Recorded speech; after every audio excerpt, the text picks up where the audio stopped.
Hey everyone, welcome back to our channel. If you're new here, please subscribe. I'd really love that. If you're returning, how you doing?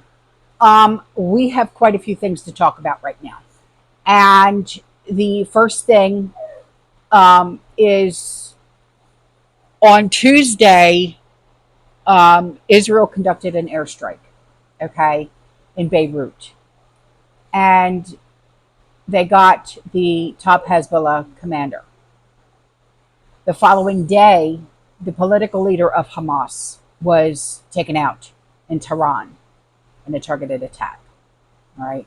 Now, these attacks have escalated tensions in the Middle East, with Iranians vowing severe retaliation against Israel, the cause of death to Israel, and also here to America, reverberating across the nation. Now, Hezbollah has also been threatening war while launching opportunistic missile attacks on Israel. Now, the specter of war looms even larger as the world awaits the reactions of both Iran and Hezbollah.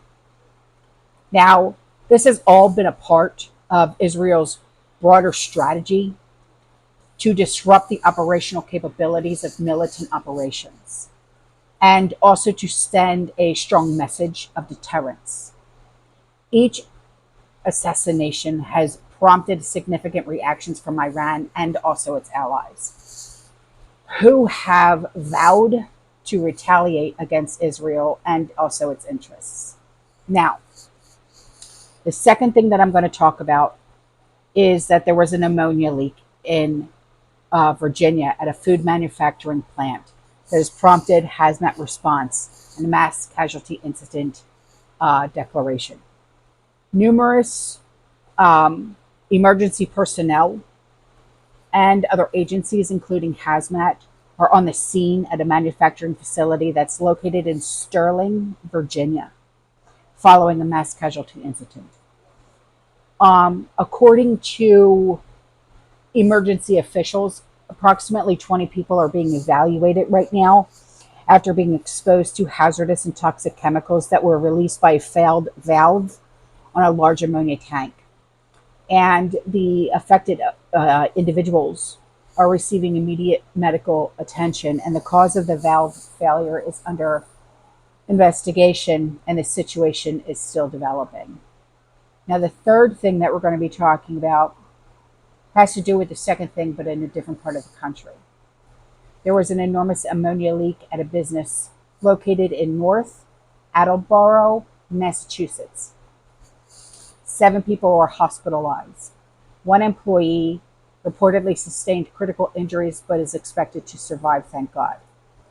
North Attleboro Fire Chief Chris Coleman said that a plumber was working on an oven inside the building and that it was ultimately going to become trash when he accidentally hit a pipe that was connected to an ammonia tank that was believed to be empty and out of use. So firefighters from multiple towns responded to the incident, and it's estimated that approximately 500 gallons of the toxic chemical leaked from the tank. Here, watch this with me. Yeah, guys, this is a major emergency response out in Sterling tonight. This is Sous V Lane here behind me. And first, I want to step out of the way so that first you can get an idea of what we're looking at here from our vantage point on the ground. This is a company called Cuisine Solutions. Officials say they were called out here at about 8:30 tonight, and they found that ammonia leak that you referenced earlier. Now, let's take a look at footage that we got from Skyfox. There are 25 patients, officials say, that have been taken to the hospital, 4 of whom are being treated with what are being called critical injuries. Although right now officials say they don't know exactly how serious those critical injuries are. They say another 50 people, 50 people, in addition to those who are being taken to the hospital, are now being evaluated for injuries. We don't know exactly what caused the leak. We also don't know how all of these people fell ill exactly. We know that there's an ammonia leak, but exactly how it afflicted all of these people, dozens upon dozens of people, we don't know. I want you to hear a little more on that from Loudoun County Fire and Rescue Assistant Chief Travis Pro. Primarily, it is a inhalation hazard. So inhaling it is bad. Getting it on your skin is bad. It's attracted to moisture, so you may get like burns if it's on your skin. But it was pure ammonia that was leaking in this building. Now, a couple more things. One, importantly, officials say they don't believe that anybody here where we are or in the surrounding area is in danger. Also, I want to give you an idea of just how big this scene really is. Behind me, you've got the building. That's where the leak happened. And we're being told that the crews that you see there, the emergency crews, they are focused on the leak and making sure it's secure, which we're told it now is. Now, take a look down here. You can see all these emergency vehicles. You've got fire trucks, you've got ambulances, you name it, they're down this road. Reason being, what we're told from officials is they wanted to keep the people who fell ill as far away as possible from the building. So over there, they're taking care of the leak. Over here behind me, they're taking care of the patients. For now, guys, that's the information we have, although, as you can see, still a very active scene out here in Sterling. For now, back to So the incident hospitalized a little more than 30 people. Okay.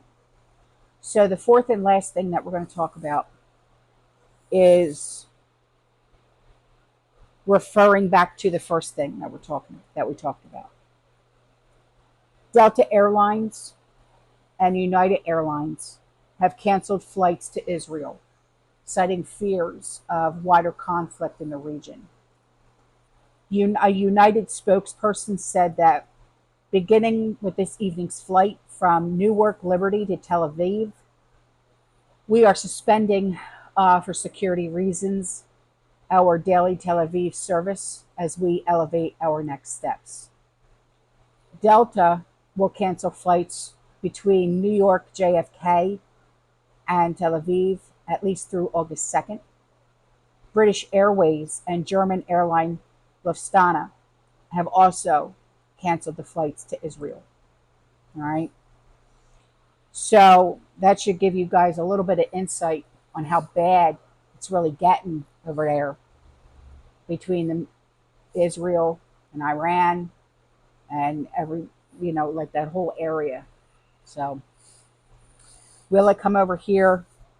I pray to God not, because they are calling for like the Middle East, like Iran and all them, Hamas and Hezbollah, they're calling for death to America.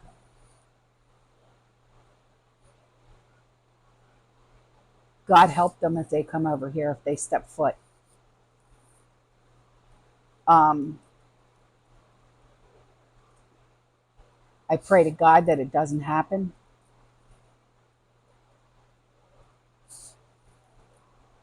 Because, I don't want to see our men and women of our military, of our police force, to have to fight. Because if it happens on our soil, that's exactly what's going to happen. It's not just going to be our military, because it's going to be boots on the ground for everybody, and that scares the hell out of me. It really does. Being a military family and a law enforcement family scares the shit out of me. All right, guys, I'm out of here. Okay.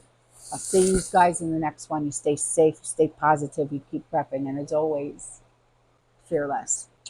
Ciao.